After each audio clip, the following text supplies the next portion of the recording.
ruin. I mean, how do we make sense in the 21st century of all those decrepit old ancient structures that are falling over? How do we build now while at the same time maintaining the sense of history and the romantic appeal that makes ruins so beguiling? For that matter, could you ever live in one?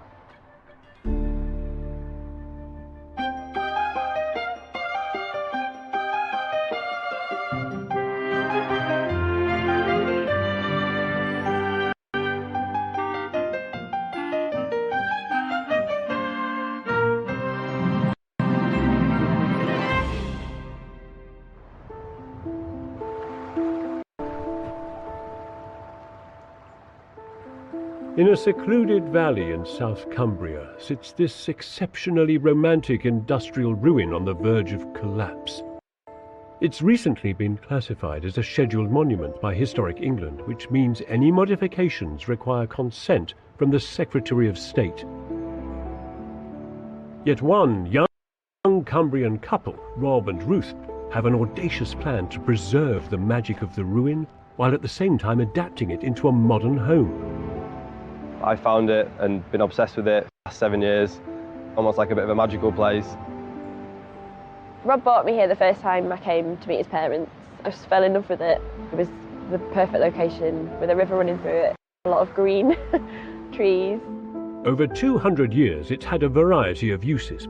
Watermill, a blacking mill producing charcoal dust for iron forges, and finally a pigsty. This project is something that we've been thinking about for as long as we've been together. Growing up in the lakes, there's so many incredible buildings that have just stood for hundreds of years.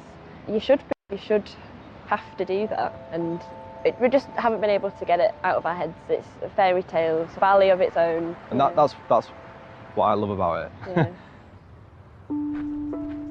Rob is 31 and Ruth 27, and they've moved back to Cumbria to live and work here after several years away, at Manchester University where they met, and afterwards in London.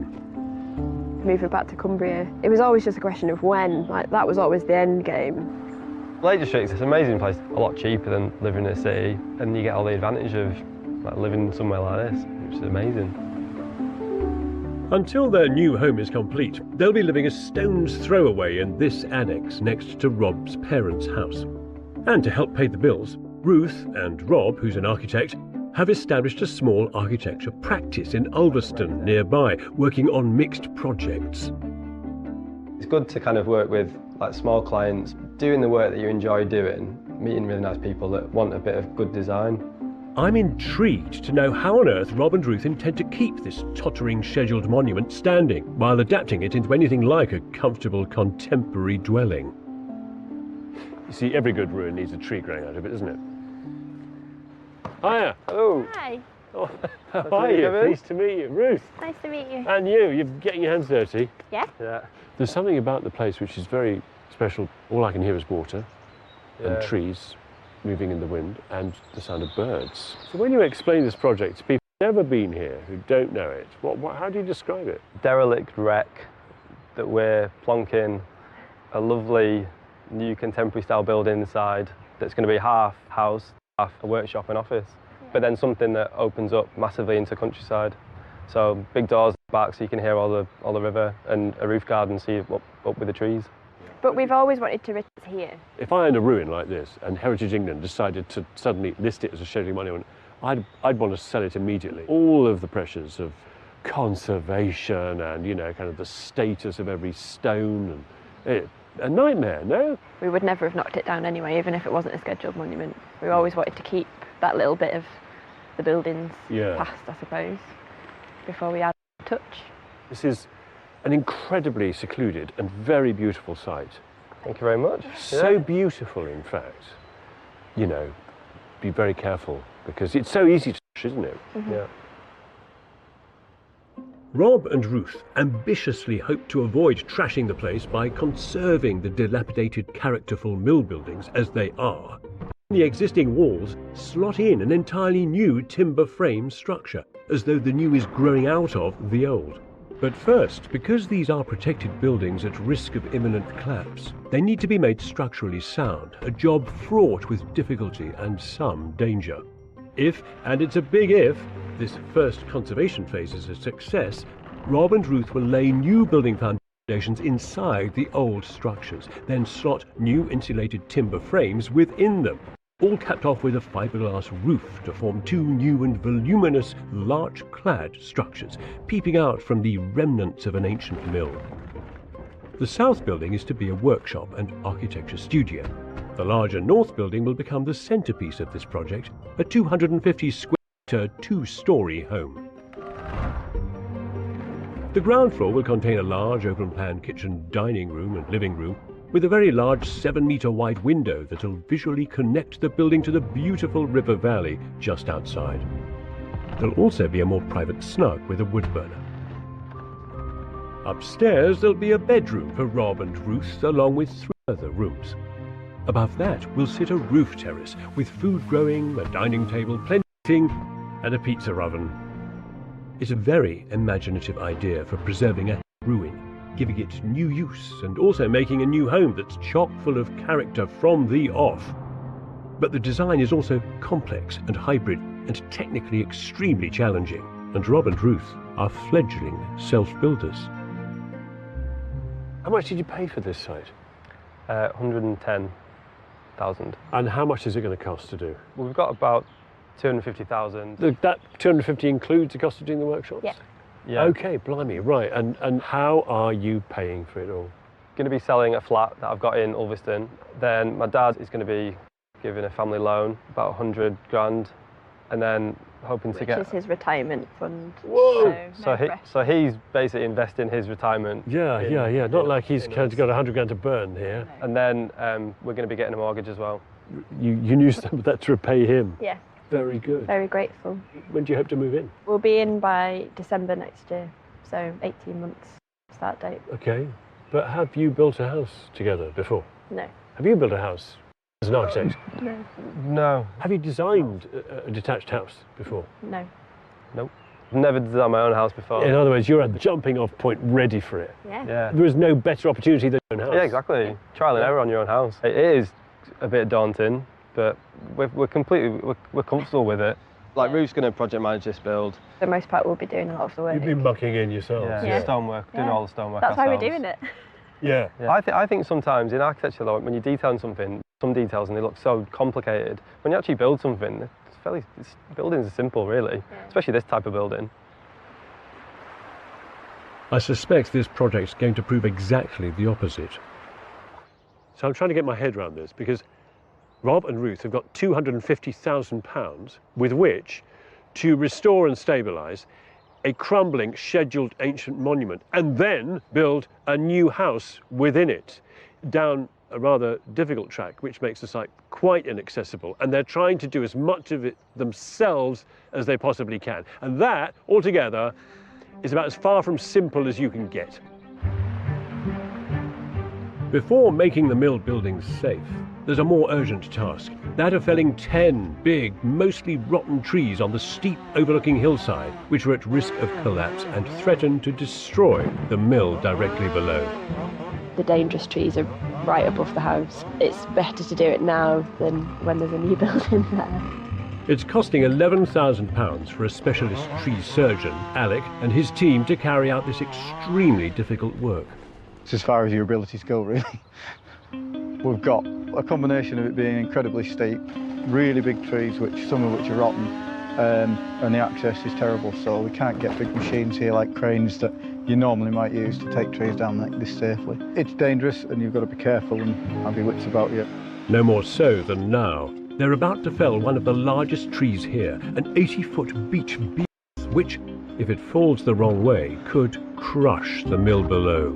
Throw the end of the rake, he'll attach it to the winch cable, bring the other end back up to us. That's why they've fixed a hydraulic winch to pull the tree diagonally as it falls. Come on, you old bastard.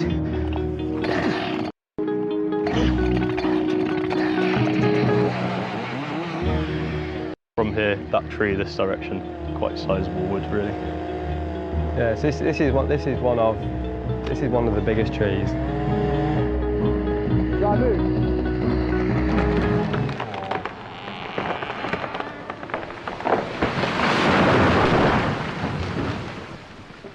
It just about misses. What happened to going diagonally over there? Thank goodness the damage sustained is minimal. Will do. It's down. And everybody's still alive, so I'm quite happy about that. Textbook, I don't know.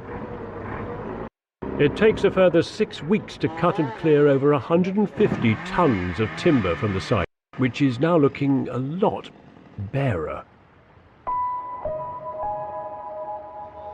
It's been a big change. The reason we fell in love with it was because it was so green and so natural, but we'll put it back. On the bright side, at least Rob and Ruth are now ready to make their precious mill structurally sound. I say that, but deliberations with Historic England as to how to do so safely last 4 months and involve Rob and Ruth tirelessly documenting the coursing and the grading of the walls, as well as the location of every coinstone. That's because Historic England's structural engineers have come to a grim conclusion. The structure is too fragile and dangerous to repair and will have to be demolished.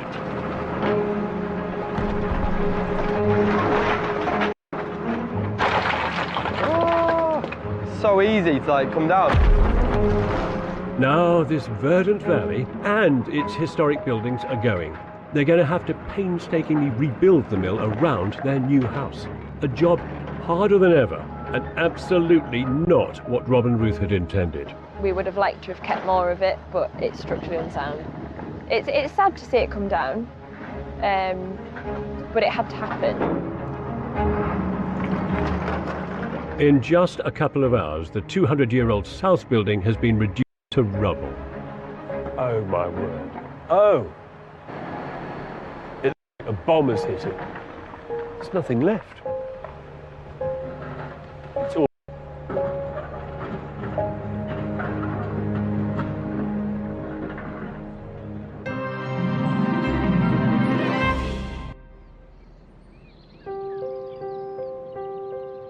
Rob's pioneering preservation project is just months old, but already they've had the worst possible start. The entire structure they wanted to conserve has had to be knocked down by the gable of the larger north building. Apart from the cornerstones, the rest of the building's been dumped into a pile on site. Where's your house? Where's the building gone? Everything is gone. You just could have got the Royal Artillery in. They could have done it in one afternoon. To make an omelette, you've got to break some eggs. You smashed the frying pan up. The state that the building was in, had gone past being able to sort of save it. We have been a bit sad at the end of the day because we felt like we have ripped it out, but we've had to do that. We're sort of trying not to think about it too much if we've destroyed the spirit of it. Yeah, it's sort of gone from a tranquil little location to a building site. Hopefully, once the building's built, we'll be able to turn it into a tranquil location.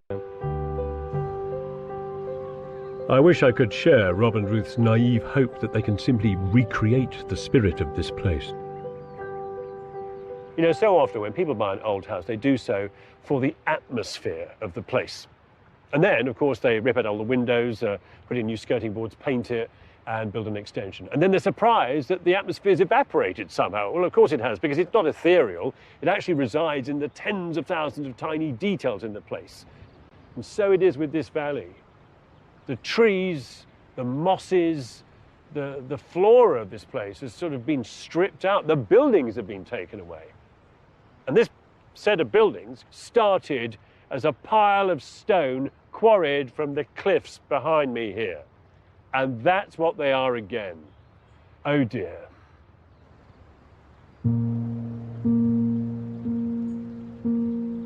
So how on earth did Historic England come to the conclusion that it was necessary for Rob and Ruth to knock down this scheduled ancient monument? To any conservationist, the idea of demolition is sort of anathema. But this is a most unusual case, dealing with a building that was built as cheaply as possible. They didn't intend it to last for 200 years. It had been abandoned for so long that it really was pretty much beyond saving. You're placing a great deal of faith in Rob and Ruth to somehow convey the spirit of what was there, and it's going to be quite hard to reproduce that, I imagine. There's no getting out of it. I will be expecting them to do their best to replicate the coursing of the stonework, the grading of the stonework, and the way in which the stuff is put back. In other words, Andrew expects short of a Lazarus-like miracle for the soul of the old mill to be brought back to life from this enormous pile of stones. This is not a job I would happily take on, I have to say myself, at my age. I think I'd be too paralysed by the scale of it, really. Would you do it? No. The simple fact is that transforming any ruin for the better is immensely difficult. These photographs from 20 years ago show Astley Castle in Warwickshire, a fortified medieval manor house now owned by the Landmark Trust. It was a completely ruinous site. There was a devastating fire in 1978 which gutted the building. But then you have to imagine another 20 years of encroaching weather, and the walls, exposed and left to the elements, very soon began to crumble. So it really was in danger of collapse. The future of Astley Castle was really hanging by a thread. Yet, thanks to the efforts of the Landmark Trust and their architects, Astley Castle is not so much restored as reincarnated. That is just magnificent. What a thing. That is a castle that has risen from the grave. Oh, this is beautiful. The decrepitude is beautiful. The new work is astonishingly beautiful. Walls have been capped and secured, and there's now a thrilling new two-storey structure that's been stitched into and through the ancient fabric of the place. This is not restoration, and it is not conservation. Is there a term to describe your overall approach? I suppose I'd call it transformation. The longevity of a building is something that you can use and kind of riff off, and it has this sort of fantastic pattern and quality, but then you change it, stabilising it, but making it something that it never was. Yeah. If you start touching this, you know, where do you stop? Where do you stop? Prise off a metal edge, and then the tiles come off, and then you have to start fiddling with the floor, and so don't go there. This is the sort of respect approach Rob and Ruth had hoped to undertake, but one that's sadly no longer available to them. Is it feasible to demolish entirely? And can you carry an echo of a building forward that isn't there anymore in another building? This idea that you wipe the slate clean and start again is kind of pretty problematic. I guess if you do it with energy and invention and courage, you can take a bit of charge from a bit of stone or a bit of wood, but there is definitely a landscape presence or a memory in the place that is worth kind of respecting. Look at this. Ancient plaster and paint just left, complete with cobwebs and bits of rubbish. John Ruskin, in the 1840s, he wrote about the souls of ancient buildings residing in the last hutch. That it was all this that made the character of a place. And of course, Ruth are not scraping away the last half inch. They're scraping away the entire wall.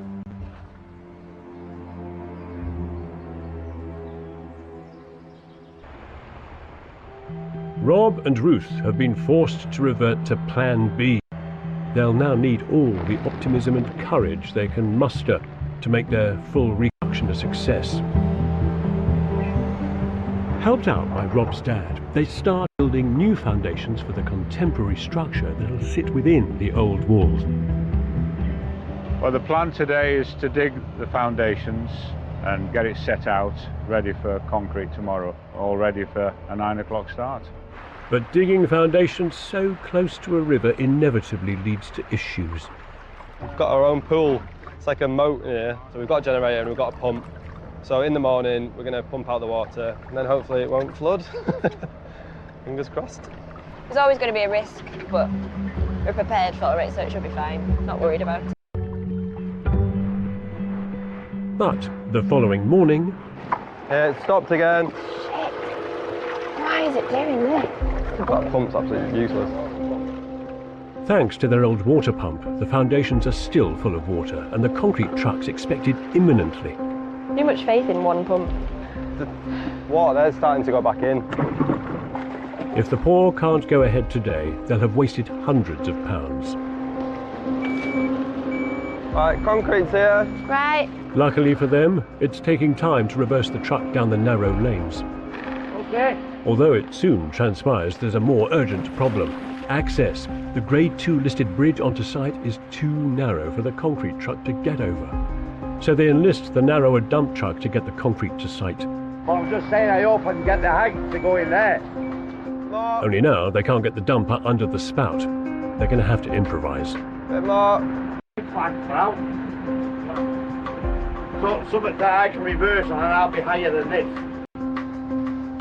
So this wood's just from like the old building, so that bits of the timber that were in the floor and that in the roof.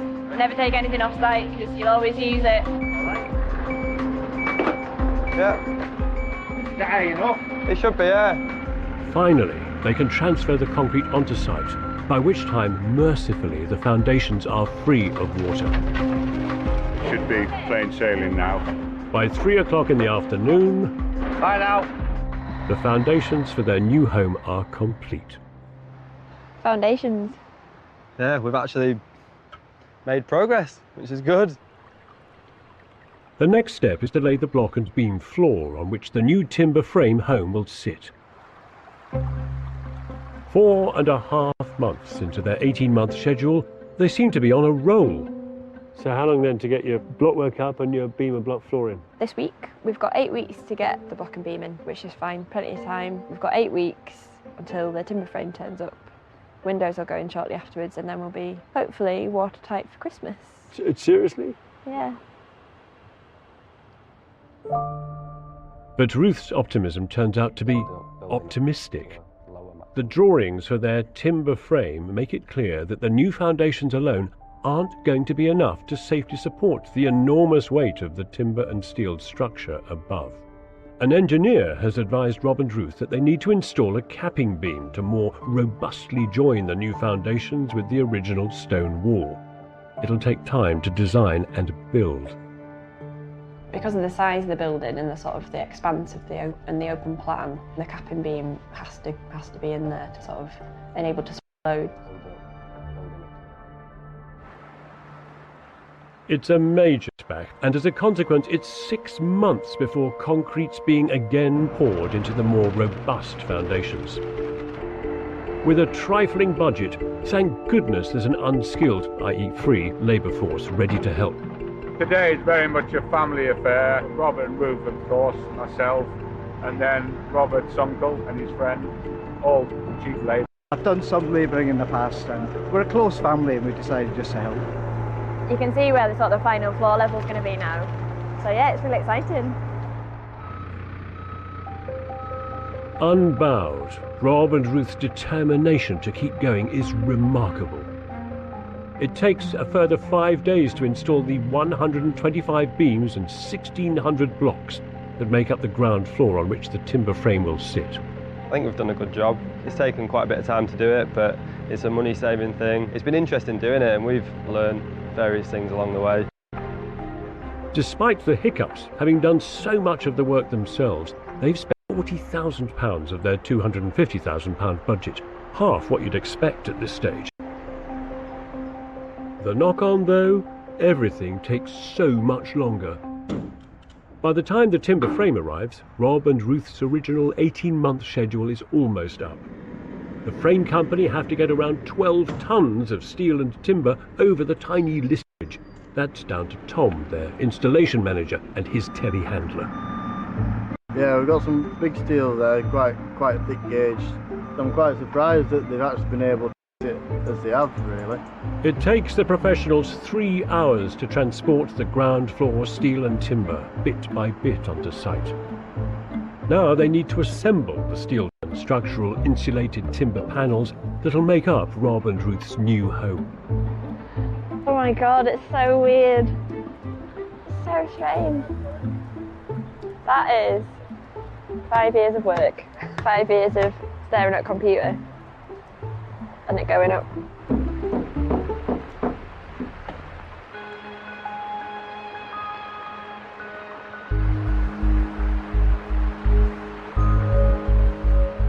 A week on, the ground floor structure is complete, and it's finally possible to get a sense of the footprint of this building.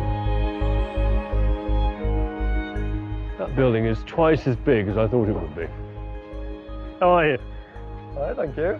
Yeah? Thanks, yeah. The most extraordinary thing about walking around the corner is that it's here. You think, how did it get here? Yeah. It's bigger than I thought it would be. Yeah. As is the interior. Thanks to these chunky steel beams, the huge open-plan ground floor has the makings of a breathtaking living space.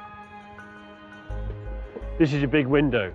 Yeah, Big window. big with the view out to the rock. Yeah. That's going to be glazed, that opening. Yeah. Openers? Yeah, that's Three three slides. Openers. big panels.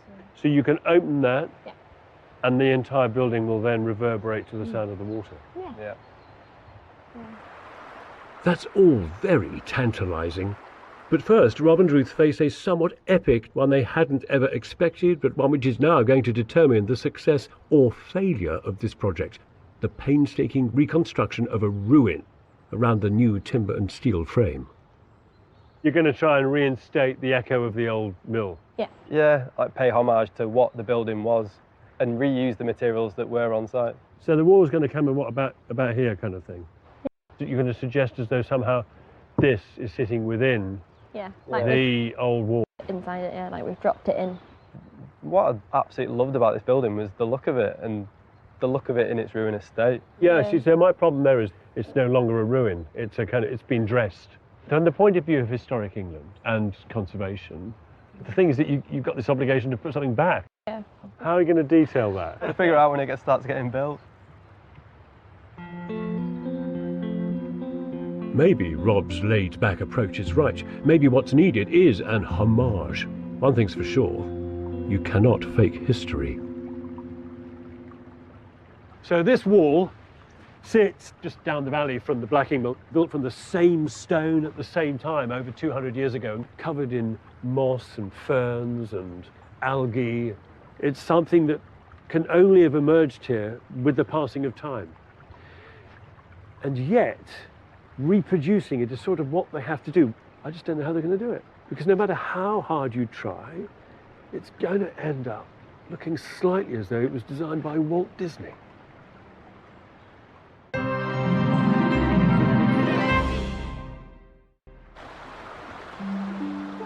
Rob and Ruth's radical reinvention of a dilapidated Cumbrian mill is going slowly. They thought it would take 18 months. After nearly 2 years, the demolished millstones still lie in a huge pile on site. Meanwhile, their new home consists of a conventional timber frame and, as of today, a conventional fiberglass roof. Radical indeed. We've made this like temporary structure over it so we can work underneath it, so when it does rain we can still sort of be productive. 6 months since the timber frame was erected, Rob and Ruth still haven't started rebuilding the demolished stone mill around the frame. So what's held them up? Hiya. Hiya. Hello. There's a lot of experimentation with this building. Yeah. And it's not a standard building, like the way the walls are going to be rebuilt, looking like a ruinous wreck, how they interact with the cladding, how it comes down, that detail. It's a lot, like, I've made it really, really complicated ourselves. Clearly it's taking its toll. I mean, it's demanding a lot of intellectual energy, isn't it? Yeah. And emotional energy. Yeah. Yeah, so are you getting much sleep at the moment? No, Not really, no. we're absolutely shattered. Because right now you need a lot of support, don't you? It's more just like emotional support, isn't it? Of kind of ringing up, having a cry. Because now you just want to get finished.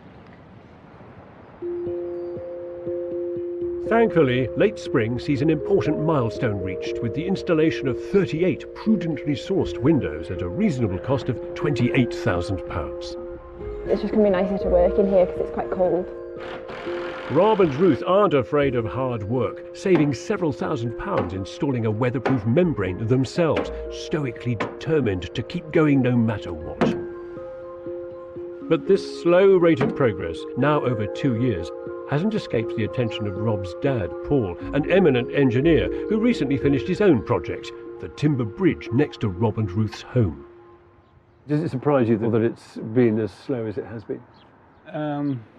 Well, Robert and I are quite different in our background. Robert's much more, it'll get finished when it gets finished. Yeah. Whereas I've been used to managing projects to strict deadlines, and that's what I'm used to. Yeah. So I've had to kind of stand back a bit.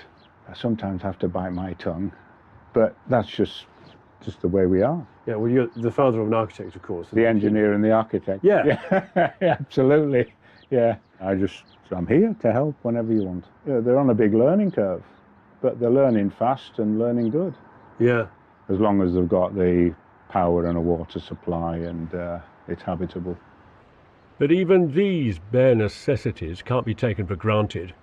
The cost of getting power to their new home has proved a real shock for Rob and Ruth. We had a quote for the electric connection, which came to 16 grand, which is so much money.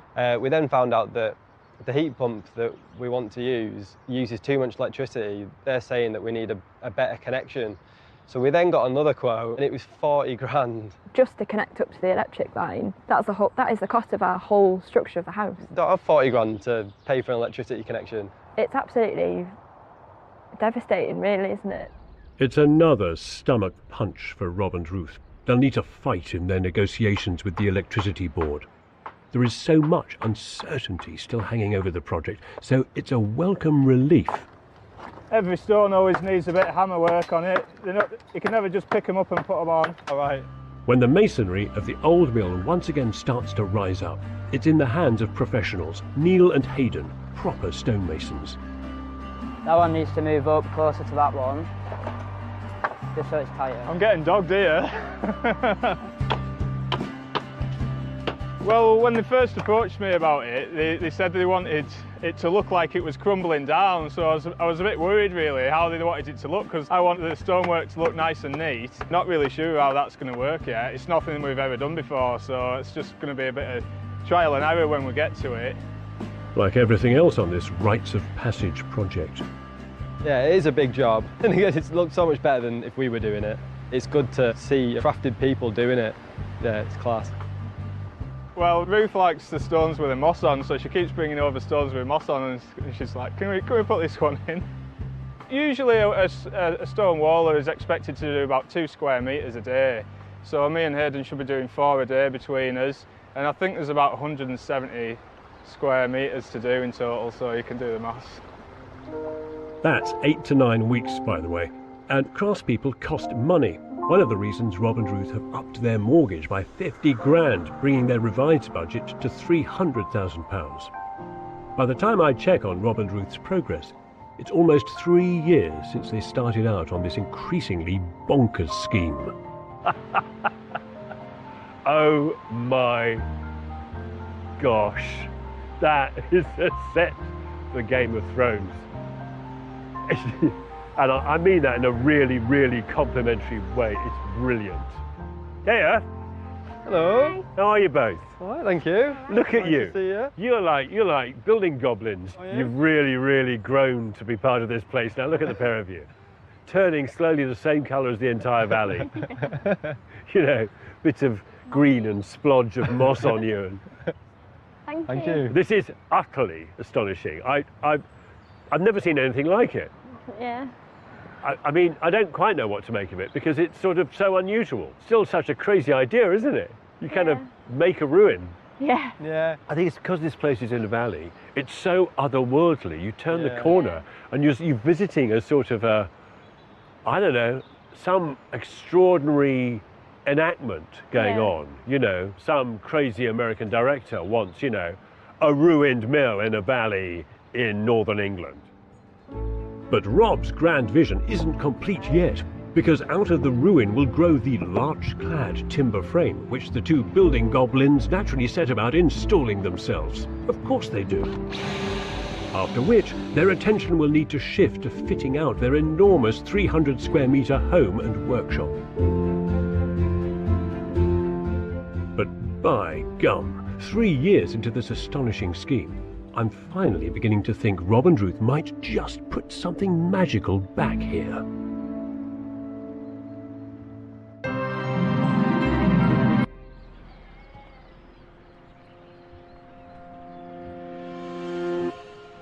Back in 2018, a young Cumbrian couple set out on a bonkers inspired plan to conserve a romantic ruin, a blacking mill that was a scheduled ancient monument, while transforming it into a super modern home. And my, have Rob and Ruth found some grit and resilience along the way. This project has taken 3.5 years. So there better be something to see, and it had better be good. So, have they somehow recaptured the spirit of the ancient mill that once stood here, as well as fashioning a brand new home? Oh, heavens. Well, that is good. Oh my word. Staggering. Well, yes, I think they have. The expertly fitted stonework gives the building gravitas, more than a hint of the old ruin that once was. That's beautiful. A loose skirt of leadwork provides protection to the walls and connection to the timber structure. And it is monumental. I mean, goodness me, timberwork's monumental. And the slick, vertical larch cladding really does give the impression that the new building is sliding up and out of the old rebuilt mill. Hey! Hello! I was past, I followed the heritage signs and discovered a big thrusting building in a valley. It's great. Thank you. So you no longer look like building goblins. You've morphed back into human beings. Buzzing, aren't we? So good. We're very proud of it. There are some moments of delight, like the returns on the timber cladding on those windows up there, and the sharpness of that profile of the gable, and the lead work on the stonework. And then actually the stonework itself, exquisitely done, properly crafted. And are you pleased with the quality? Love it, yeah. Yeah, quality's amazing. I think it's a new edition of what was here. If you rebuild a wall, even using the existing stone, it's all new. But then we've kind of copied the shape of what it was, trying to show what was here. We're very proud of it. Yeah. And well, it's been a while. Yeah. Yeah, it has. We've just been doing 18-hour days. I think, yeah, you do have to sacrifice having any sort of social life. Well, congratulations to a point where you can live in it. Let's have a look inside. I'm not sure what kind of spaces to expect inside this place, given the multiple personalities of the outside. Oh my, this is giant. I like what you've done to the beams. They're good, aren't they? I think that's really clever. That one's orange. Yeah. This one's green. Yeah. This one's pink. Well, it's exciting, this building. I love being in it. The furniture's beautiful and it's very considered, and I'm assuming you've made a lot of this, or had it made. Yeah, my cousin made it. And nothing gets in the way of these views, which are so strong that it's almost like standing in a gallery. It's something else. No wonder you need to paint your beam orange. And that window, that vast window, which is panoramic, like a super widescreen cinema screen. I expect suddenly to see a wild bison to emerge through the woods, or a polecat to come and drink water, you know? It sort of almost completely fills my field of vision. The area couldn't be further from the original old ruin. It's the modern home they always hoped for, and as it turns out, with really progressive sustainability credentials to match. So this beast, this is a sort of powerhouse for the whole building. It's not just providing you with a flame to them, this is doing a job.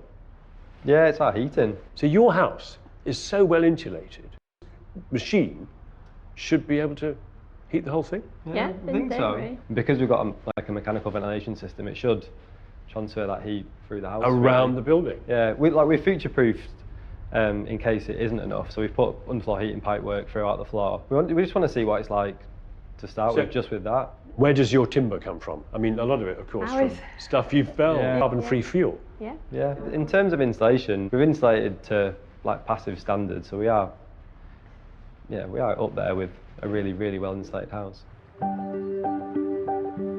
As to the cost of their electricity connection, Rob and Ruth's persistence paid off. They're now only having to pay £16,000, not 40. It's no wonder it's taken 3.5 years to get here. And they still don't have a working kitchen. I mean, what's the deal? So this will eventually be a workbench for the workshop, but at the minute it's perfect. There's a kitchen island. There's a camping stove. This has gone on holiday this year, and they've had to battle with these things in a field. Yeah. And you romantically decided just to buy one at home. Yeah, eventually we will have a kitchen. I can't imagine you two ever just buying a kitchen from a catalogue. Yeah, exactly. You'd want to make it yourselves, wouldn't you? The philosophy of this entire build. I am going to retract that statement I made earlier about you looking like human beings again and not building goblins, because in fact, you're really happy building. You're really happy just getting on with it. The pleasure comes from actually like doing it. For two people who are addicted to the process of building, you've got the perfect business, haven't you? Building people's houses for them. Yeah. Yeah. Thank goodness Rob and Ruth do have a bedroom to get some rest, because their toil will likely continue for some time. Yet to be complete are 3 more bedrooms, their workshop and office, and their entertainment space where they'll also grow vegetables, the roof garden. Big, isn't it? It's the whole footprint of the building. So what is your plan for up here? They'll all be clad in larch, so it'll be the same as, so when you're looking it'll just be timber everywhere, and then we'll have like certain areas that are like properly raised planters, pizza oven, barbecue, greenhouse. With a greenhouse? Yeah. Right, and enough space for people to Yeah. drink and... It's good for stars as well. I love this building. I think it's one of the kind of great delights of it is this. All enclosed by the beautiful valley, stripped bare just a few years ago, yet already lush. This project was an intellectual and creative challenge, a puzzle that would confound many architects, let alone one designing a house for the first time. I've watched him from afar, you know, how he gets on with the tradesmen, his communication skills, his teamwork with others, and I think, well, that's great, that's my son, you know. I feel really proud of that. I like to get things done a bit quicker, but it's his place, it's him and Ruth's place, as they want to do it. And I'm really chuffed as to what they've achieved. Rob's dad should be.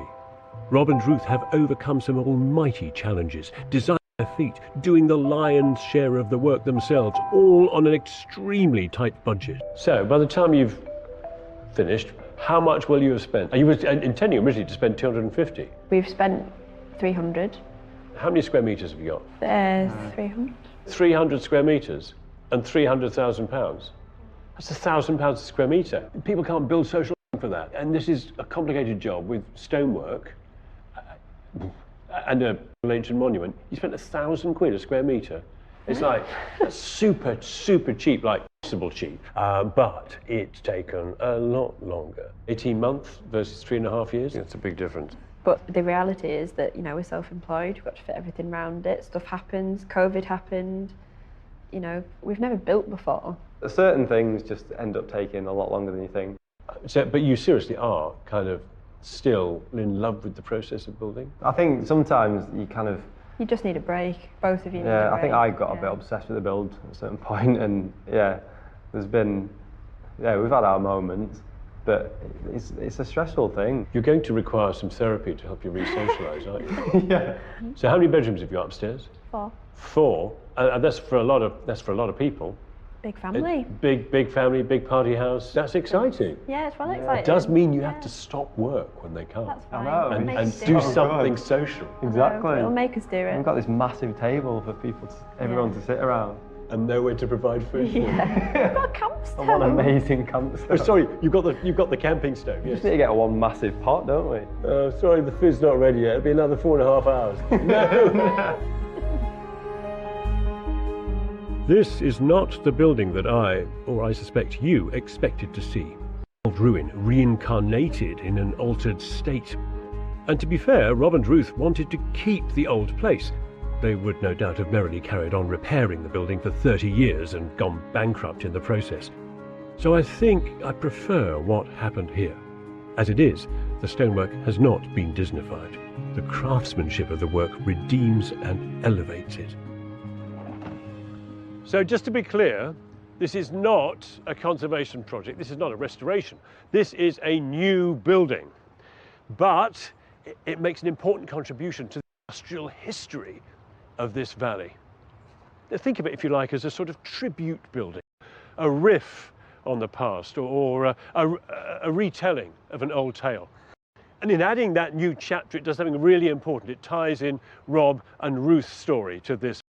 And it does so with big themes about work and toil, about the way Memory can be embedded into stones, and the way that we use buildings to connect us to place.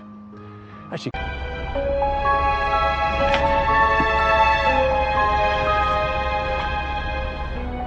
all the world is made of faith and trust and pixie dust.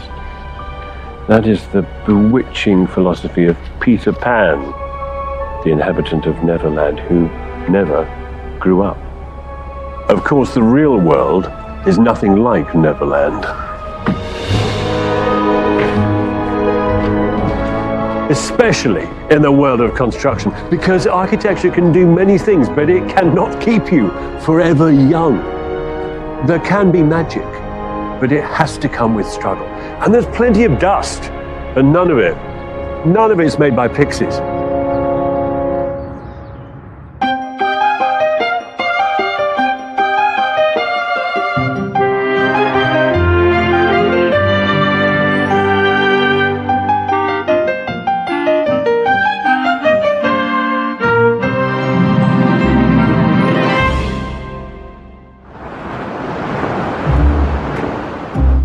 This is Spain, home to over 100,000 retired Brits, searching for eternal youth within the setting of an eternal summer.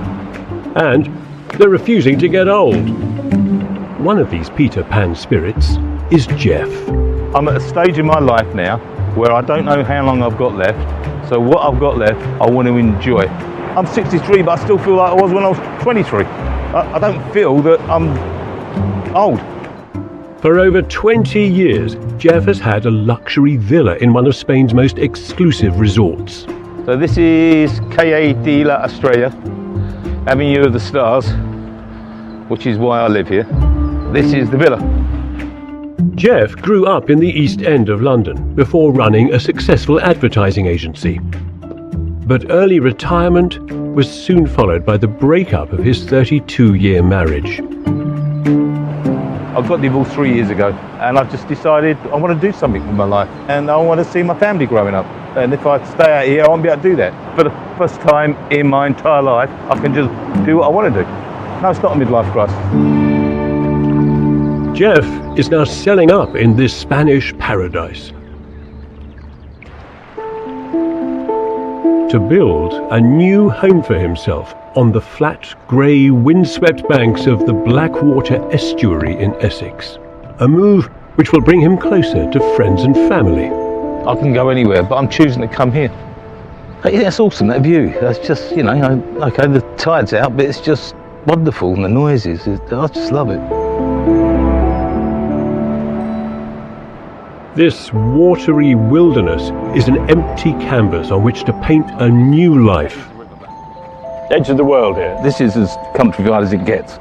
This is the entrance at the moment. How much land have you got? That's 7.5 acres. Oh, that's big. Yeah. Big site. A large site, maybe, but it is a floodplain. So the planners insisted that any house here would need to be flood resistant. Because it's on a floodplain, it's built to withstand a once in 1,000-year flood, just in case I discover immortality. This is a house that's cantilevered. Yes. On a central column. So it's elevated, it's off the ground? It's probably 15 feet or so above the ground. 15 feet? That's substantial, that's big. But it'd be nice because I'll have these wonderful views of the river, to the sea. Yeah. It'd just be fantastic.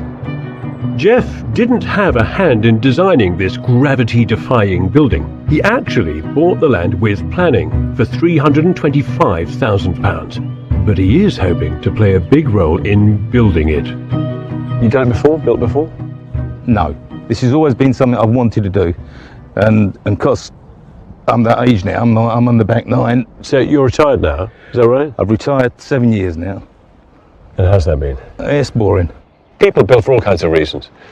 Some people our age build as monuments, build a house as a monument to ourselves. But this sounds to me like you're trying to rejuvenate yourself. Yeah, probably am, yeah. The original architects, who have a lot of experience with flood-proof houses, won't be involved. Jeff's not even using a professional project manager. And this is a really complicated house to build. Arguably, the most important part of Jeff's solo project will be underground. Here, 30 heavyweight concrete and steel piles will be drilled 14 meters deep. These piles will be key in anchoring this house to the ground. Some will have to resist upward forces of over 200 tons. The piles will connect to an industrial-strength steel frame, comprising 560 steel girders, forming one huge cantilever. The frame's job is to transfer the load of the building back into the earth. The ground floor will be poured in waterproof concrete and house a utility area and a garage. Upstairs, the external and the partition walls will all be made from timber, wrapping between and around the steels. On this floor, an open-plan living room and kitchen will lead to a large balcony through floor-to-ceiling windows. The views will stretch out across the estuary. The 3 bedrooms will each have a slice of those views and have their own ensuite bathrooms. An eye-catching, jagged roof finished with solar tiles will help power this highly unusual island home. Should the local flood defences be breached, a bund wall will keep Jeff's garden dry. But if the waters rise further, his power supply and drainage will be protected, and the living spaces will continue to function. All he'll need is a boat. This house is dramatic and resilient, a radical, heavy-duty response to the threat of our changing climate. And Jeff is all too eager to build it. Are you going to project manage this? Or are you going to be the active client? Or Yeah, I'm going to project manage. I've got everybody in place. It's just knitting the whole thing together. So how much is it all going to cost then to do? Okay, to build the house, somewhere between 650 and 700,000. That's comfortable. Yeah. So how are you paying for it all? I've got enough money to start this, but to complete it, I need to sell something. At least I hope I will. Jeff's already sold his house in London to buy the land, and he has enough left over to build the industrial strength foundations. But to finish the project, he'll have to sell his villa in Spain, which is already on the market. And of course, he'll have to manage everything by himself. People do get stressed building, and when they get stressed, which they always do, they have a confidant, they have somebody, in the background there to talk to. Who's going to serve that role here, Jeff? Not being able to pay a mortgage and being out of work, that's stress. Having a dreadful disease, that's stress. I'm building a house. I'm building something that's just going to look like nothing else. That's not stress. No? No, I'm not stressed. No? No, honestly, I'm looking forward to it. I don't have anybody to answer to. I don't have to go up and show plans to people. I don't have to get approval. I can just do what I want. It's a whole new future. It's a new chapter. Jeff will have some support nearby. His daughter, Scarlett, lives just over half an hour away with her husband, Lee. But they don't completely understand what Jeff is trying to achieve with this building. You don't get it? You don't get it, do you? I think he's trying to go back to his roots a little bit. Remember his childhood. Do you think the whole project's a bit overboard, though? No, I wouldn't say overboard, but I do think he's never done anything this big. He's an optimist, and I think because he's only got himself to answer to now, he thinks it will be smooth sailing. Do you think the bloke was in advertising all his life? Is this Jeff, post-divorce, rebranding himself? 100%. Really? I think so. I think he's not with my mum anymore, so he just wants to start a whole new chapter in his life, isn't it? He wants to do something he's always been held back from doing. My mum would never really want to build a house in the middle of nowhere. The thing is about family separations is that individuals then sometimes go through a rocky time and He did for the past year. It was hard for him, or for everyone really, so late in life, I think. But yeah. Do you think he's resilient enough to do this, or is he going to suffer a little on the way through? To say he's not going to suffer is, I'd be lying. I think nothing, especially building a massive house, not even a normal house, like a spaceship house, to say he wouldn't get stressed along the way, he will. Jeff will get stressed. Will he? He will get stressed. The countdown to stress, Jeff's somewhat ambitious 8-month schedule, starts in late spring. The groundworks team start by drilling the 30 holes needed for the steel and concrete piles. These will anchor Jeff's pedestaled palace in place. These are the deepest piles on this elevation here. Right. These ones here, I don't know if you can see down the bottom of them, but basically, it's 14 metres deep, 14.6 to the bottom of that one. When you sat with your whiskey and your cigar in the summer, you're not on the wonk. These foundations are a big operation and have over £150,000 price tag. But Jeff isn't scared of splashing the cash. I'm a big spender. I've always been a big spender. Having sold his UK home, Jeff's also had to find somewhere to live for the duration of the build. Always the ad man, he's not living in a static caravan. No, Jeff's got himself a statique. This is where it all begins. Moving into the statique. It's rent-free. It's quite large actually. This is all part of living life, being single on a building site. This will be Jeff's home until his new house is ready. At some point, this is going to be the ultimate man cave, yeah. But he still needs to sell his villa. Yep.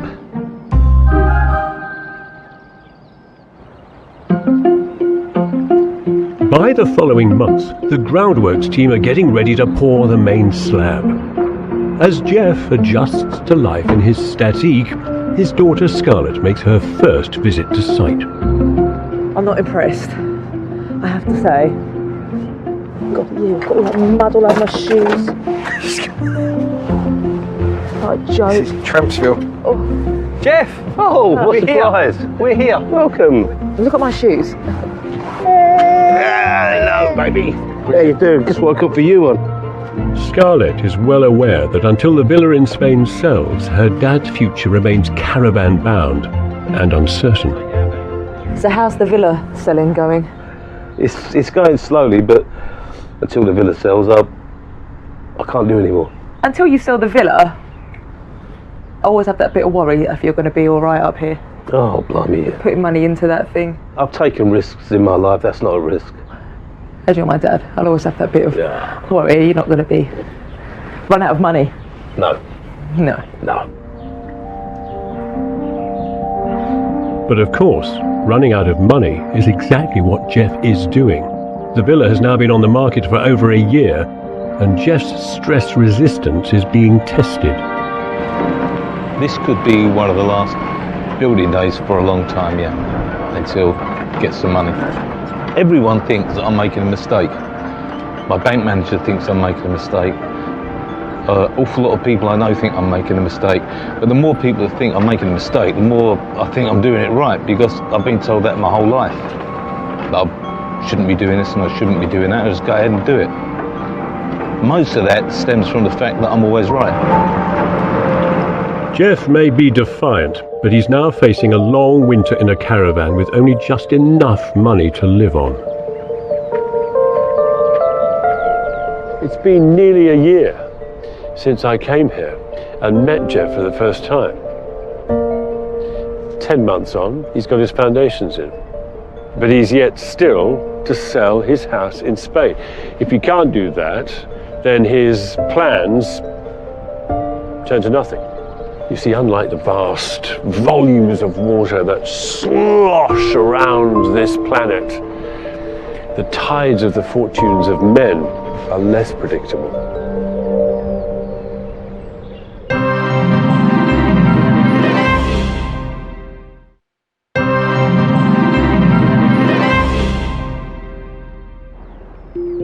In East Essex, Jeff has now spent almost a quarter of his £700,000 budget on industrial strength foundations for his extraordinary flying house. His funds are short, all work has stopped, and Jeff is now trapped in a caravan on site until he can sell his villa in Spain. Yeah, how's life in the statique then? Getting impatient, because I'd like to get on with it. I'd like to finish it. So how much do you expect to get out of the villa in Spain? Well, it's up from 1.5 and I'll take 1.35. And is that really the lowest you'd be prepared to go? I'd already been offered 1.2. Okay. And I said no, because I put enough away to keep me alive for a year. For a year? And that's it. So the villa has to sell within the year. So selling the villa is really crucial, isn't it? Because without that, you don't You don't either have enough for the project, you don't have enough to live on. Yep. So here's the gamble. In holding out for a big payout, Jeff faces a miserable winter in the caravan. It'll test his resolve. But if there's one thing Jeff's good at, it's surviving.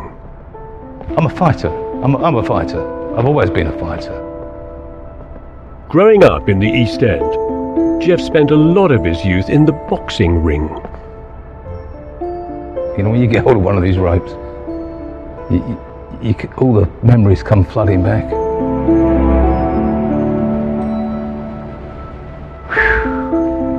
It's quite nostalgic being back in a boxing ring. But especially this one, because this is where my dad spent an awful lot of his life. Jeff's dad was a fighter too, and captain of the famous Repton Boxing School in Bethnal Green. What boxing taught me is anything in life, if you want it, go out and get it. And the worst that can happen is you don't, but you can try. Jeff's fighting spirit is now caged in a caravan for an entire cold, wet winter. However, early in the new year, Jeff accepts an offer on his villa for just over £1 million. The first time in 2 years, like really great, because I've got enough money to build the house, I've got enough money to put in the bank and live the rest of my life comfortably. You know, everything's going great. It may be less than Jeff wanted, but now at least his days in the caravan are numbered.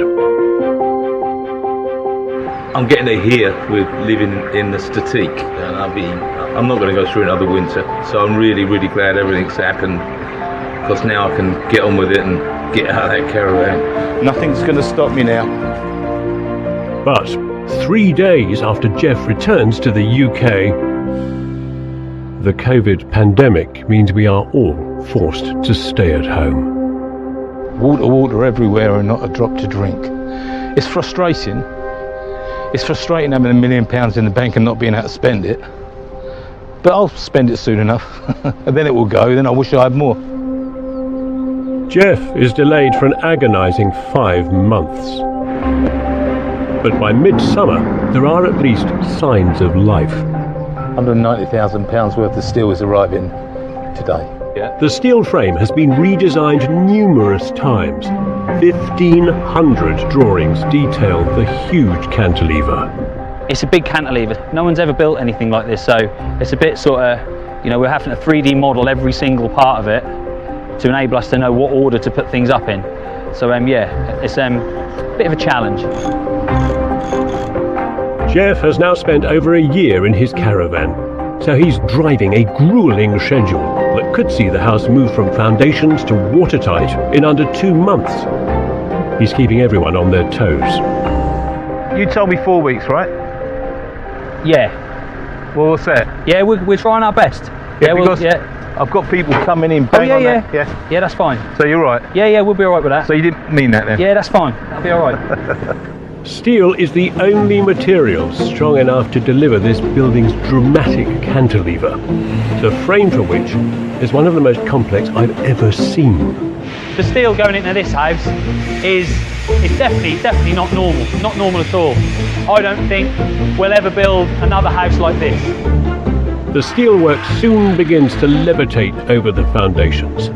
The outline of this highly engineered home is taking shape. But 1 week in, the team hit a problem.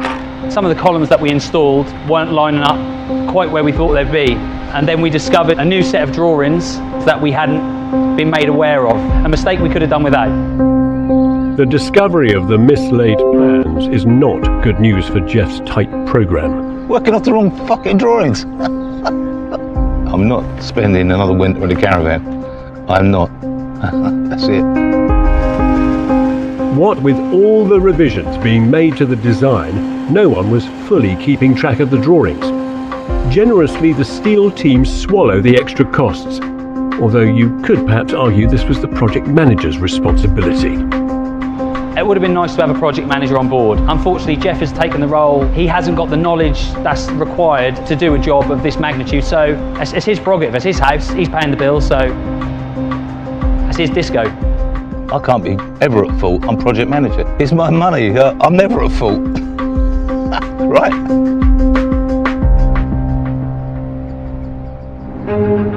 By the end of the summer, the confusion over the drawings has added 6 weeks to the schedule.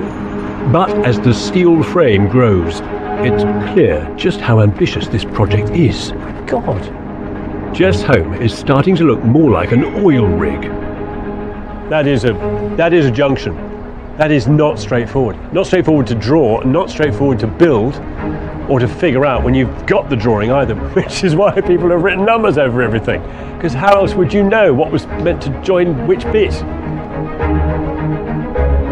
The pace on this site is fast, but there is one corner where things are a little more relaxed.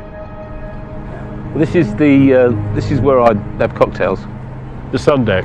Yeah. But this is at least progress, and you must be feeling good. Yes. Your finances and your budget, are they kind of stable and under control? Everything is bang on line. This all says to me that you can get to first fix, maybe second, if you're lucky, by Christmas. No. Without tiling, without decorations. No. Maybe with cladding. No, I will be in there before Christmas, by hook or by crook, and it will be tiled. I'm not holding you to anything, but I'm good luck, because I think it's a tight squeeze though.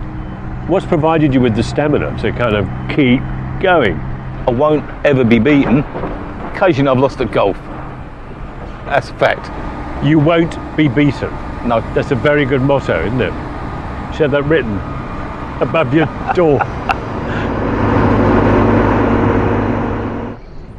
It is 6 weeks late, but by the following month, the colossal steel frame is up, and Jeff gets the first glimpse of the view this house will afford.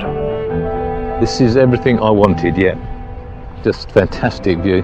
Absolutely fantastic. So when I'm up here with a glass of something and a big Cuban cigar, that's what I'll be looking at. Now the steel is up, Jeff doesn't waste time in getting more trades on site. Like his scaffolder. I met Jeff walking my dog and took on the job, gave him my card, and here I am. With the steel rib deck down, Jeff can start pouring the specialist lightweight concrete first floor. This is the first time I've used lightweight concrete, but it's all the same, it's all grey, it's all messy. It's 3 times the cost of normal concrete, because this special mix, often used in skyscrapers, has an aerated aggregate. It should halve the weight of the first floor. For any ordinary project manager, this would be a highly anxious time. But there's nothing ordinary about Jeff. I've got the floor being poured today, the scaffolding going up, the insulation being delivered, and the walls being poured.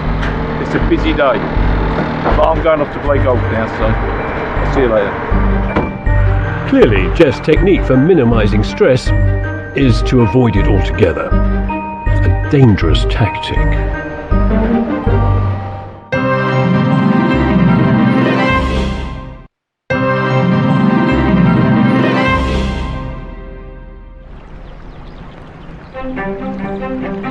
For a 64-year-old, Jeff's chosen way of life is tough. For over 16 months, he's endured the cold and damp of a caravan. It's a caravan, you can't move, and it's a shithole. And he's not happy about it. That's what I eat. It's like shit. I'm not going to spend another Christmas in this caravan. He should already be living in his £700,000 flood-proof house, but he's only just finished the steel frame. By early autumn, the carpentry team are on site and have begun filling in the gaps between the steel. There still is a problem because there's so much of it, and obviously it needs to be insulated. You know, it's just adding to the time more than anything. As to the project manager, Jeff's hatred of the caravan is motivating him to crack on. I gave you the drawings of the kitchen, right? He's hoping to get this house livable in just 3 months. I'm more hands-on than I've been so far today with the build. Before I didn't have a clue what I was doing. Like a general marshalling troops in battle. Okay, good. For victory, Jeff needs to be across every detail. And so there'll be a beer fridge on the end. Did I mention that? You did. I think he's learning a lot as he goes. He's got quite a lot of people here now asking him a lot of questions, but he still seems to be dealing with the stress quite well. She's just putting more and more time in it, isn't it? When can we do that then? We're not reliant on the plumber, are we? It's just going on and on and on. He's now taking full responsibility for the schedule and the budget. Any errors, and Jeff will only have himself to blame. The buck stops here. Over the coming weeks, progress is hit by a torrent of rain, and Jeff's floodplain starts to, well, flood. It started raining at about 5 o'clock, and it didn't stop until I went to bed.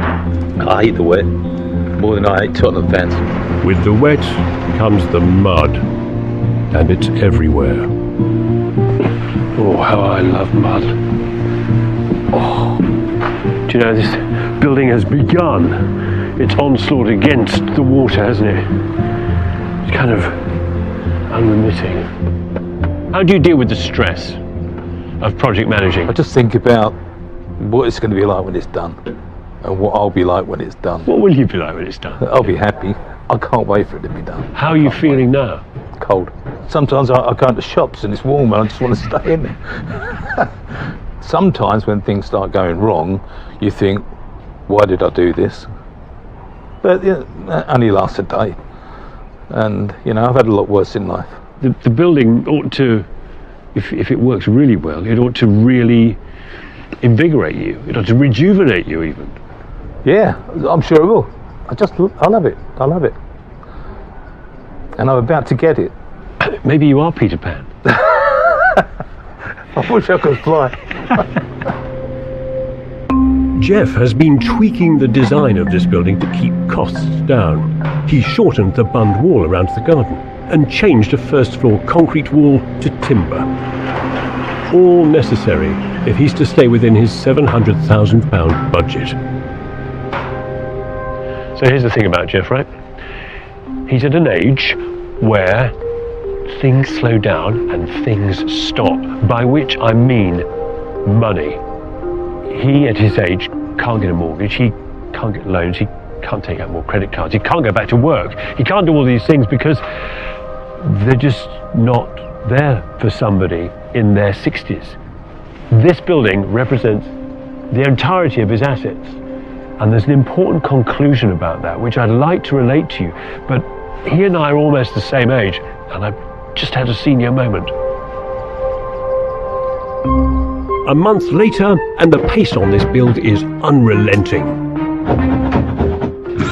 Jeff's begun the first fix electrics, as well as fitting plasterboard and insulation to the internal walls. But the house still isn't weathertight. The roof's still going on, and the rain is persistent. It's getting a lot muddier, the weather's turning on us, so you're chasing it a bit. A few weeks before Jeff's Christmas deadline, his building has a roof, but his schedule is crumbling. The windows have been held up and won't be on site until the new year. That hasn't stopped him fitting his kitchen, though. Normally you would expect windows to be in, but the client really wanted it in, so we're installing. He asked for us to carry on, so that's what we've done. This project was supposed to take 8 months, but has now taken closer to 18. For Jeff, the pressure of taking on this huge task alone is starting to tell. You know, this last few months have been tough, and it's been a little lonely. I'll give you that, but anyone would be lonely. I mean, there's a lot of people who are a lot worse position than I am. A lot of people are lonely and ill. I'm not ill. Lonely, but I'm not ill. Loneliness can make us question ourselves in strange ways. But even as his Christmas deadline evaporates, Jeff's resolve is unflinching. The man will not be beaten. Number one, I don't ever give up. Number two, I'd started, so I'll finish. And I'm going to finish.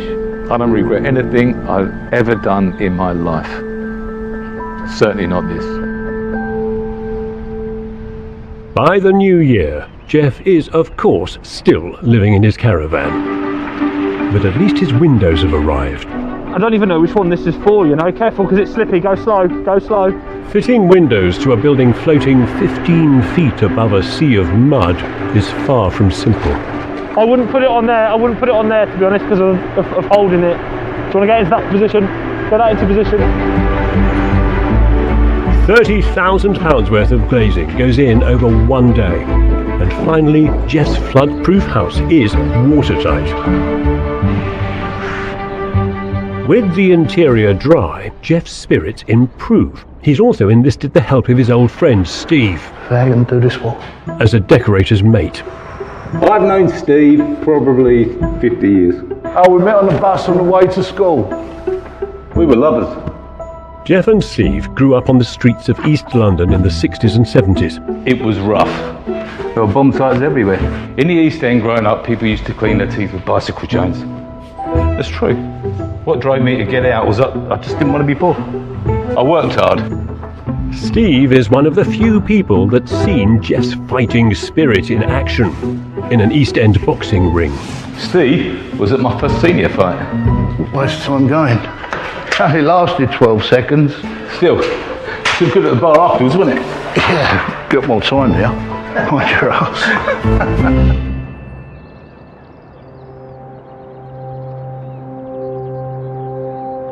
Somehow, Jeff has managed to piece together a monumental building. But I can't help but notice that his unmovable budget and erratic pace have taken priority over the sophistication of the original design. It's been so value engineered, so much of the finesse has been eliminated to save money. It looks less 21st century contemporary architecture and a little bit more bungalow on a box. Do you know, if it's over budget, he'll have absolutely no excuse. Inside, Jeff is tantalizingly close to moving in. But outside, it's still a wet, cold, muddy mess. Something Jeff has tried to remedy by digging a large pond. This is some lake. It was designed to drain the site, is that right? It was. That's 4 feet deep in the middle and that filled up in 2 hours. Yeah, everyone in the area's land drains into that. But the site is drier, I have noticed. Yes. So this is all more expense? Yeah, this is all more expensive. This is actually what's taking me over budget. I was going to ask you, because... Yeah, I've gone way over budget. Have you? Because all the way through you've been pretty tight on your budget. No, I've gone way over budget now. How much by? 300 grand. Seriously? No. No, I think I said right at the start, I can't go over budget because I... Well, that's what I was trying to understand. You got excited then, didn't you? Well, I said I went over budget. I was only going to ask you where the money was coming from, because you have none. I mean, it's all... That's it, it's fine. Me digging that pond, that's 1,600 quid I wasn't expecting. Yeah. That has to come off something else. So I'm not going over budget. I can't. You can't? I don't have any money to go over budget. Jeff may now have a warm, comfortable shelter. It's yet to be seen if he can really maximise the potential of this extraordinary project. I have seen some messy sites in my time, but this one kind of takes the biscuit, doesn't it? I mean, it looks like it's been deliberately trashed, you know, vandalised. And yet in the middle of it all sits this amazing structure. I mean, say what you like about the architecture of the building, like it or not, the engineering is magnificent. Tell you what though, when that 1 in 1,000 year event does take place, this is what Jeff's garden is going to look like afterwards.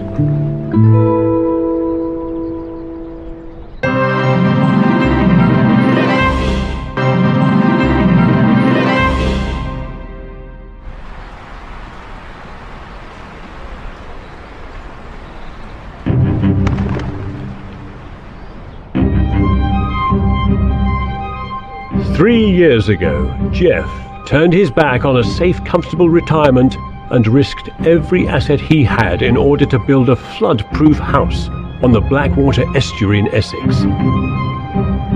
Having lived alone in a damp, cold caravan for almost 2 years, I'm now hoping Jeff's extreme efforts may at last be rewarded. This path here, this runs along the top of the sea wall, out there are the oceans of the world, and over there is the house, and Look, it's what, 3 metres down to water level here and only 2.5 metres to land there, and it's not even high tide. So you can see what a threat all this water presents. And it's raining. I mean, it feels like it's the beginning of a 1 in 1,000 year event, which means somebody ought to build an ark, really, oughtn't they? Jeff.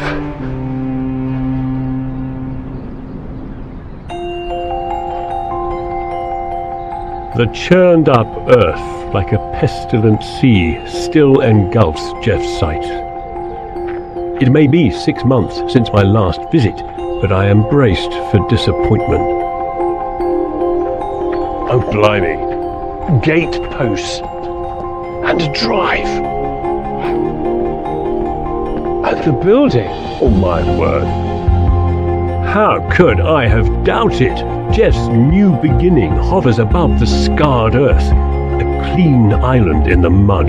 The closer you get to it, the kind of wilder, the kind of bolder it is. I mean, that overhang from here looks impossible. It looks as though it shouldn't be there. It looks as though it's floating. There are clearly some unfinished details, but they are dwarfed by the theatrical force of that cantilever. The building has all the poise and resilience of a prize fighter, ready to resist the rising tides. Not too unlike its owner. Hey Jeff, how are you? Yeah, good. How are you? I'm really well. I'm admiring this kind of flying boathouse vibe going on at the back. It seems really appropriate. It's fitting. Yeah. How are you? Yeah, I'm really good. Really good. Yeah? Yeah, it's a little wet, but, you know. Well, look, I mean, it could be a lot worse, couldn't it? It could be a 1 in 100 or 1 in 1,000 year event. Well, we'd be safe. We'd just go upstairs. We'd just be upstairs. Yeah. So the house is completely watertight. The only thing I'm waiting to finish is the balcony. You know, COVID has caused so many problems. Yeah. And with supply, and it's just screwed everything. To get this far has been nothing short of a miracle. From whichever angle, wherever I look at the building, that's in the background. Yeah, that'll be gone soon. I hate that caravan. It was soul destroying. They weren't good days, but that's all behind me now. Look, I don't want to dramatise things, but it has started to rain again. We go in? Yeah, good idea. I'm looking forward to this.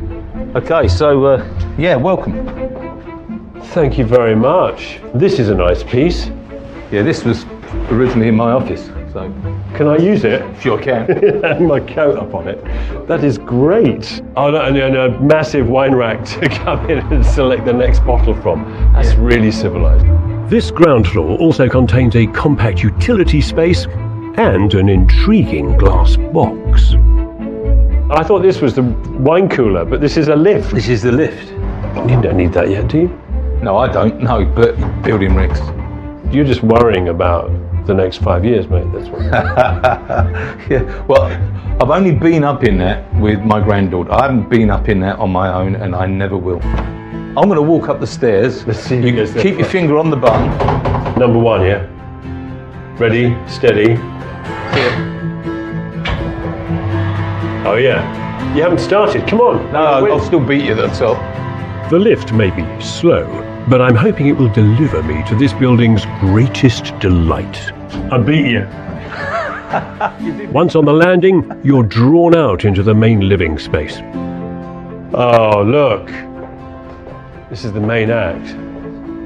That is, wow, that's a showstopper, that one. It's lovely view, isn't it? Well, I was thinking about the sofa, in fact. I'm loving that carpet and that sofa combination. Jeff, you're a man of interesting tastes. Well, thank you. I like outrageous. It's out there. Yeah. But then so are you, so. The most important thing for me is I've got to look at it for the rest of whatever I've got left. Yeah. So it's got to be pleasing for me. It's got to bring you pleasure. Yeah, of course. And I like it. It brings me pleasure. This is my home. This is where I'm going to live. Even Jeff's colour choices are muted by the views out over the estuary. Oh yes, you see.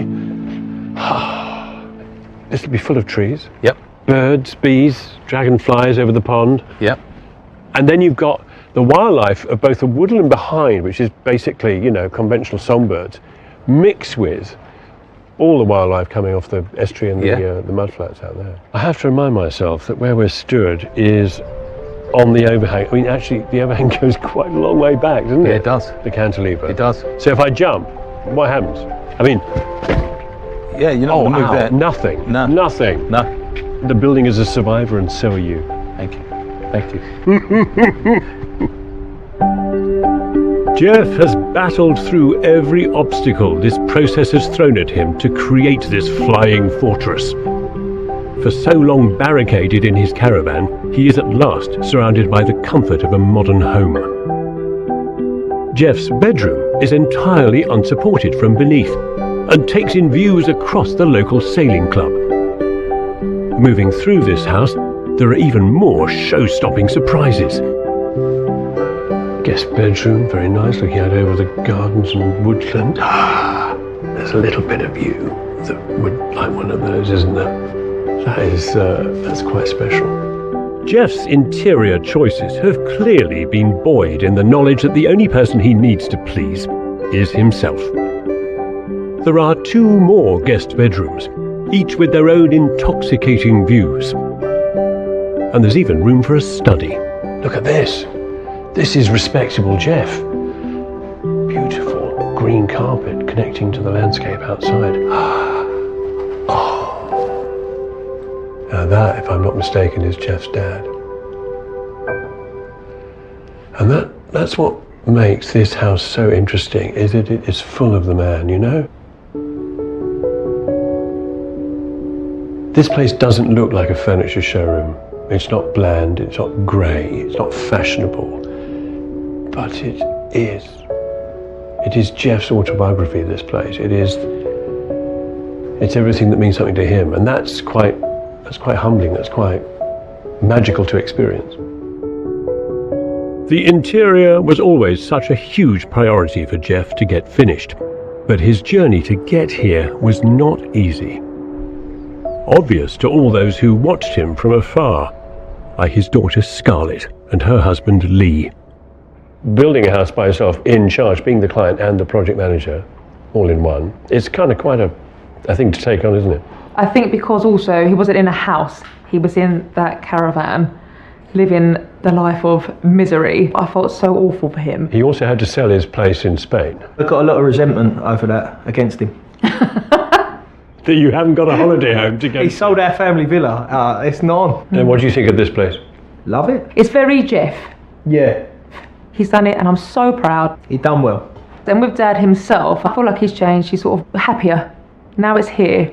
He's made his mark. This is his now. He's got no past anymore from anyone. This is his. Scarlett is right. This may not be fashionable cutting-edge architecture, but that great magical cantilever, meanwhile, that remains to defy the laws of gravity, time and tide. It is as resilient and unbowed as the man.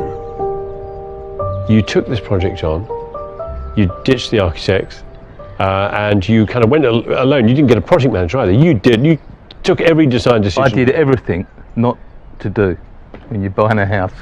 You know, I'm not perfect. I know you think I am, but I'm not. You know, if I had it again, I would do certain things very differently. I mean, will you be bang on budget? At the beginning you said 650 to 700,000 to build this house. Where are you now? How much have you actually spent? Probably 700. I haven't gone over budget. I wrote down that this is what I'm spending here, this is what I'm spending there, and I've stuck to it. What was the lowest point? Probably when it would not stop raining. Yeah. And it was flooding everywhere. It was horrible. It was horrible. How have you kind of found the resilience to just be by yourself, do all this? It's great when you've got someone to sound off to. But when you haven't, you haven't. You just have to get on with it. Just have to say, well, that's it. Looking forward, next, say, I don't know, 5, 10, 15 years, how do you imagine life in this house being? I don't expect to be here in 15 years. Oh, come on. Yeah. You wouldn't even be 80 in 15 years. Oh, yeah, but I don't want to be like old. I really don't want to be old. You are Peter Pan, aren't you? Yeah, I like the way I am right now. I like I like me. I want to live in this house. I want to enjoy it. I'm happy with the end result. It's what I wanted. I can see Jeff skitting about this house for quite a few years yet. I dare say he might even use the lift once in a while. But when the waters do rise around this building, whoever lives here then will surely thank the man who sacrificed so much to create their redemption. This huge cantilever feels almost dangerous standing underneath it. Who would do such a thing? Most people, when they retire, what do? Buy a camper van, build a bungalow maybe, admittedly one on the ground, yeah? But when I look at this building, what I see is this sort of physical embodiment of one man's spirit, you know?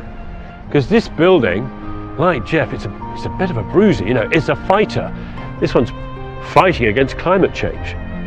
And like Jeff, this one also is reaching out, stretching itself for an ambition. And like him too, of course, it will not be beaten down. What was that sign at the Repton Boxing Club? No guts, no glory.